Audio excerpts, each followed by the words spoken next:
श्री लिंगराज मंदिर पर गठन हेब स्वतंत्र कमिटी जड़े हाइकोर्ट का अवसरप्राप्त विचारपति अध्यक्षतार यह कमिटी गठित हेब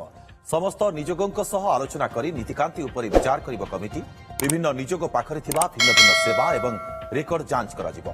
2 ରୁ 3 मास भितर सरकार को कमिटी रिपोर्ट प्रदान करिवे तापरे स्वत्वलिपि प्रस्तुत हेब बोली कहिसेंती आईन मंत्री सेपरि खूब शीघ्र आसिब लिंगराज मंदिर पर स्वतंत्र आईन नुआ आईन पर केंद्र सरकार जो स्पष्टीकरण मागिथिले ताहा प्रस्तुत सरिछि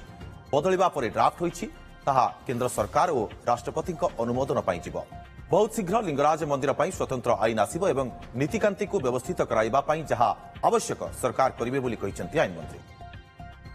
नुआ आईन में जो क्लारिफिकेशन गवर्नमेंट ऑफ इंडिया मागी आम से क्लारिफिकेशन गुड़िक तार प्रस्तुत हो सारी ये केवल राज्य सरकार से जो नुआ जो ड्राफ्ट जो चेंज है जो ड्राफ्ट ताकू केंद्र सरकार एवं महामहिम राष्ट्रपति अनुमोदन केवल से जीव ये बाकी अच्छी तेणुक बहुत शीघ्र जो स्पेशल एक्ट लिंगराज मंदिर से स्पेशल एक्ट बहुत शीघ्र से लागू होवार प्रक्रिया हमें प्रस्तुत कर सारी एवं से आधार रे जो जो कार्यगुड़िक हवा कथा भी आरंभ करूँ लिंगराज मंदिर नीतिकांति को संपूर्ण रूपे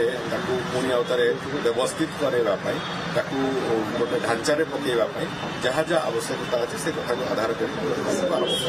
स्वत्वलिपि को माने सबू निजोग मैंने दाबी करम पाखे गोटे भिन्न स्वत्वलिपि अच्छे तेणुक से जो कथा अच्छे से रेकर्ड ऑफ राइट किए कौन कौ सेवक गोष्ठी कौन कम करेंगे ये सब जो कथा गुड़िक अच्छी आपको आखि आगे रखिकी आम से बहुत शीघ्र आम जड़े हाइकोर्ट अवसरप्राप्त विचारपति अध्यक्षतार ये गोटे कमिटी तैयारी कर जो कमिटी निष्पत्ति नब एवं से कमिटी पूरापूरी भाव में सबू निजोग मानकर जो सेवा कौन अच्छी लिखित आकार रेकर्ड्स कौन अच्छी ये सब कथा को पूरापूरी देखिकी एवं प्रेसिडेंट कौन चली सब कथा को अनुधान करके 2-3 मास भितर आमको देवे रिपोर्ट बहुत शीघ्र आम से जो कमिटी को आरंभ कर प्रक्रिया आरंभ कर नियुक्ति प्रक्रिया एवं सेटा होगला आम थे रेकर्ड ऑफ राइट थे आसीगला स्वत्वलिपि थे डिफाइंड होगला लिंगराज मंदिर में आगामी दिन में कौन समस्या हम ना ये विश्वास मोर अच्छी तेणुक नीतिकांति को लेकिन अंततः महाप्रभुकर कौन भी मंदिर में ये कौन समस्या न हो सरकार प्राथमिकता।